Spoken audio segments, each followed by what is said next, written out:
മുടി ലെയർ കട്ടൊക്കെയാണ് ചെയ്തിരിക്കുന്നതെങ്കിൽ കുളി കഴിഞ്ഞാൽ മുടി ഇതുപോലെ കോഴിത്തൂവൽ കണക്ക് കിടക്കും. പകുതിനെ നമ്മൾ ഇതിന്റെ തിക്നെസ് വെട്ടി കുറയ്ക്കുവാണല്ലോ. അപ്പം നമുക്ക് ആദ്യം ഈ മുടി ഒന്ന് സെറ്റാക്കി എടുക്കാം.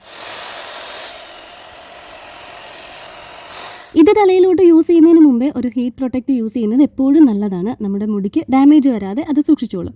പ്രോഡക്റ്റ് നല്ലതാണ് ചേച്ചി, പക്ഷേ സൗണ്ട് വേണ്ടായിരുന്നു എന്നൊരു കമന്റ് ഞാൻ കണ്ടിരുന്നു. ഈ ഹെയർ ഡ്രയറും മിക്സർ ഗ്രൈൻഡറും ഒക്കെ സൗണ്ട് ഇല്ലാതെ വരുന്നു എന്നൊക്കെ പറഞ്ഞാൽ ഞാനത് വിശ്വസിക്കത്തില്ല. എല്ലാത്തിനും ചെറിയ എന്തെങ്കിലുമൊക്കെ മുളൽ കാണും. ഇതിന് ഇത്ര ചെറുതല്ലാത്ത രീതിയിൽ സൗണ്ട് ഉണ്ടെന്ന് കൂട്ടിക്കോ, പക്ഷെ അതിനുള്ള പണിയും അത് എടുക്കുന്നുണ്ട്. ഇത് ഞാൻ സ്കാൽപ്പിൻ്റെ അടുത്തോട്ട് ഇത്ര ക്ലോസ് ആയിട്ട് പിടിക്കുന്നത് ദേ ഈ ബ്രഷ് പോലെ ഇരിക്കുന്ന സാധനത്തിൻ്റെ ധൈര്യത്തിലാണ്.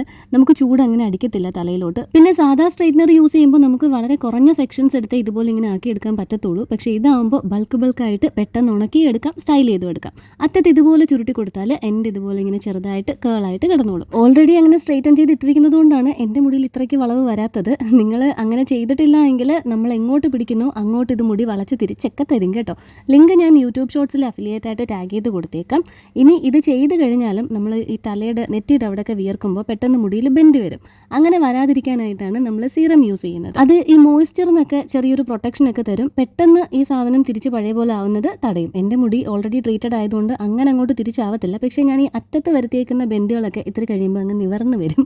കാരണം അത് അങ്ങനെയാണല്ലോ. പിന്നെ ഇങ്ങനെ ചുരുട്ടിയൊക്കെ ഞാൻ സെറ്റ് ചെയ്ത് വെക്കും. ഞാൻ ഈ ഡ്രസ്സ് കാണിക്കുന്ന സമയത്ത് നിങ്ങൾ കയ്യിൽ ശ്രദ്ധിച്ചാലും മനസ്സിലാവും, ഒരു ബാൻഡ് എടുത്ത് ഞാൻ കയ്യിലിട്ടിട്ടുണ്ട്. ഞാൻ ഇങ്ങനെ കുറച്ച് നേരമൊക്കെ നിൽക്കത്തുള്ളൂ. ഇത്തിരി കഴിയുമ്പോഴത്തേക്ക് എനിക്ക് അങ്ങോട്ട് പോണിറ്റെയിൽ കെട്ടിയില്ലെങ്കിൽ കയ്യും കാലും പെരുപെരുക്കും. അങ്ങനെ ഞാൻ തിരിച്ചതെല്ലാം കൊണ്ടെടുത്ത് പോണിറ്റെയിൽ കെട്ടി വയ്ക്കും. അപ്പോൾ നമ്മൾ ഇന്ന് പോകുന്നത് ഡീഫോർട്ടിൽ ഒരു ഫാമിലി ഡിന്നറിനാണ്.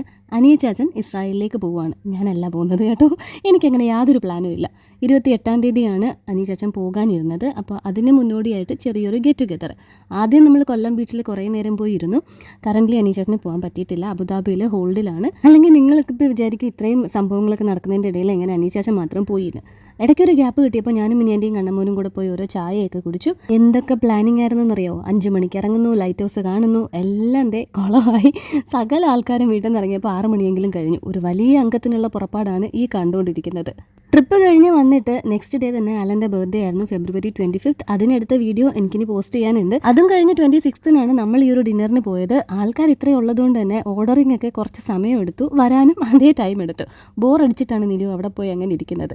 പിന്നെ ആദ്യം സൂപ്പ് വന്നു, പിന്നീട് നമ്മൾ ഓർഡർ ചെയ്ത ഫുഡൊക്കെ വന്നു. എല്ലാവരും വയറ് നിറയെ ഭക്ഷണം കഴിച്ചു.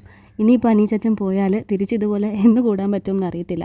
ചിന്നു ചേച്ചിയുടെ ഡെലിവറി സമയത്തൊന്നും കാണത്തില്ല. അതാണ് എനിക്ക് സങ്കടം. പിന്നെ ഞങ്ങളൊക്കെ ഇവിടെ ഉണ്ടല്ലോ എന്ന ധൈര്യത്തിൽ അനീച്ചച്ചന് പോവാം.